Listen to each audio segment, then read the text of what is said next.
Bonjour et bienvenue dans l'Entre du Squig.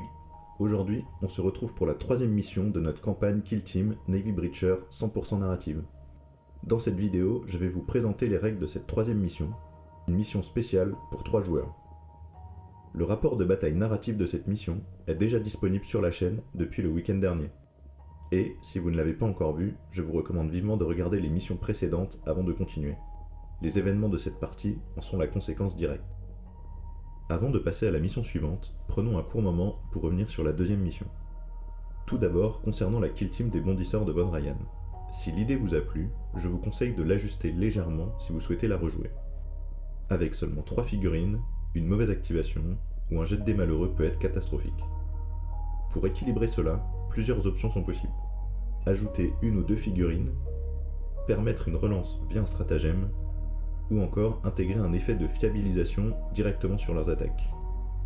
Sur la mission en elle-même, une variante intéressante pourrait être d'ajouter un jeu de bluff. Par exemple, laisser le défenseur décider avant la partie dans quel objectif se cache réellement la balise, et forcer l'attaquant à lire le terrain et surtout son adversaire. Côté coup de dés improbable, la partie a été particulièrement marquante. Un bondisseur a, à lui seul, éliminé 5 breachers, tandis qu'un autre est tombé sans neutraliser le moindre agent ennemi, ratant absolument toutes ses attaques.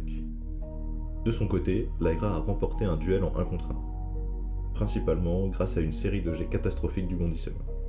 Tout cela illustre parfaitement la nature très volatile de cette kill team, capable du pire comme du meilleur. Donc si le concept des bondisseurs vous séduit, cette capacité à frapper, éliminer, puis disparaître dans les ombres, n'hésitez pas à adapter et améliorer la kill team par rapport à la version que nous avons nous-mêmes jouée. Et voilà pour ce retour sur la deuxième mission. Et c'est parti pour la troisième mission de notre campagne, le couloir interdit. Les Navy Breachers vont affronter un groupe de tyrannides bien plus important que lors de la mission précédente. Cette mission est un peu particulière puisqu'elle est pensée pour être jouée à 3 joueurs.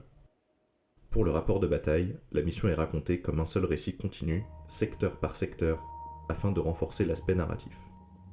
Elle se déroule sur une kill zone créée pour l'occasion, que je vais vous présenter dans un instant. Narrativement, il s'agit d'une tentative de sauvetage. Les breachers doivent atteindre des panneaux de commande lourdement défendus, afin de venir en aide à des alliés coincés plus loin dans le vaisseau. Voici le schéma de la disposition de la kill zone. Elle est divisée en 3 secteurs distincts, un secteur ouest, un secteur central et un secteur est. Le couloir central est entièrement fermé. Aucune écoutille, sauf tout au bout. Le panneau de commande se trouve précisément à cet endroit. Pour la vidéo de la partie, j'ai volontairement filmé chaque secteur séparément afin de renforcer l'immersion. Mais comme vous pouvez le voir ici, avec une boîte Kill Team du cycle Gallo Dark, il est tout à fait possible de recréer cette kill zone chez vous. Cette mission est pensée comme une course contre la montre. La kill team des Navy Breachers est divisée entre les 3 joueurs. Chaque joueur contrôle 4 agents, chacun dans son propre secteur. Leur objectif est simple, atteindre le panneau de commande situé à l'autre extrémité de la kill zone, et l'activer. L'activation du panneau coûte une action dès qu'un agent se trouve à 1 pouce de l'objectif. L'activation du panneau met immédiatement fin à la mission. Mais attention, le temps est un facteur clé. Plus les navys terminent rapidement la mission, plus ils parviendront à sauver d'alliés pour les prochaines missions de la campagne. A l'inverse, chaque minute perdue réduit les renforts disponibles par la suite. Activer le panneau en 4 tours serait le résultat parfait. Dépasser 8 tours, ce sera trop tard et aucun allié ne sera disponible pour le futur de la campagne. Petit ajout narratif également, dans l'édition précédente de Kill Team, des tableaux d'amélioration existaient pour les agents survivant à plusieurs missions. Je considère que l'Aira, en tant que personnage central de la campagne, a mérité une évolution. À partir de cette mission, et pour les suivantes, elle débloque donc une amélioration issue du livre Dans le Noir. Elle gagne donc arme improvisée, ce qui fait passer à 2+ sa capacité de combat au corps à corps. Du côté des tyrannides, ils sont joués entièrement comme des agents non joueurs. La force ennemie se compose de 10 Thermagaunt et 3 Barbagaunt. Dans la partie, j'ai placé 5 Thermagaunt dans chacun des secteurs latéraux, et les 3 Barbagaunt dans le couloir central. Leur rôle est de verrouiller le couloir central et d'empêcher toute avancée directe vers le panneau de commande. Libre à vous d'adapter cette répartition si vous souhaitez des couloirs plus équilibrés.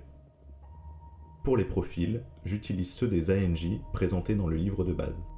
Les Thermagones sont joués comme des soldats, les Barbgaunt sont joués comme des snipers, avec quelques règles spéciales supplémentaires.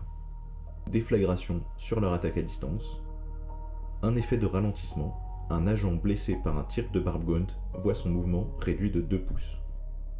Ils peuvent également cibler et détruire les couverts légers. Un couvert léger est détruit après avoir subi 10 points de dégâts, sans sauvegarde possible. Concrètement, pour cette partie à 3 joueurs, chaque joueur contrôle son groupe de Breachers et les Tyrannides présents dans un autre secteur que le sien. Les tours se jouent donc comme 3 mini-parties successives. Un joueur joue, puis on passe au suivant, puis au dernier. Une fois que les groupes des secteurs latéraux atteignent le bord de la kill zone, les survivants se regroupent et la partie reprend avec une seule kill team unifiée. Si vous souhaitez rejouer cette mission chez vous, il vous faudra un set de décors Boarding Action, 10 Thermagaunt et 3 Barbgaunt. Bien entendu, les Tyrannides peuvent être remplacés par n'importe quelle figurine de votre choix, ce sont des ANJ. Vous pouvez également adapter la mission en doublant la taille de la kill zone afin que chaque joueur contrôle sa propre kill team pour renforcer le côté course entre les 3 joueurs, en augmentant bien sûr le nombre d'ennemis. Je vous laisse ici et je vous donne rendez-vous très bientôt pour la suite. La vidéo du rapport de bataille s'intitule Le serment de l'Aïra, mission 3, le couloir interdit, la partie. N'hésitez pas à me donner vos retours sur cette vidéo et sur ce concept, que ce soit sur la forme ou sur le fond. Et à très vite pour un nouveau Conte du Squig.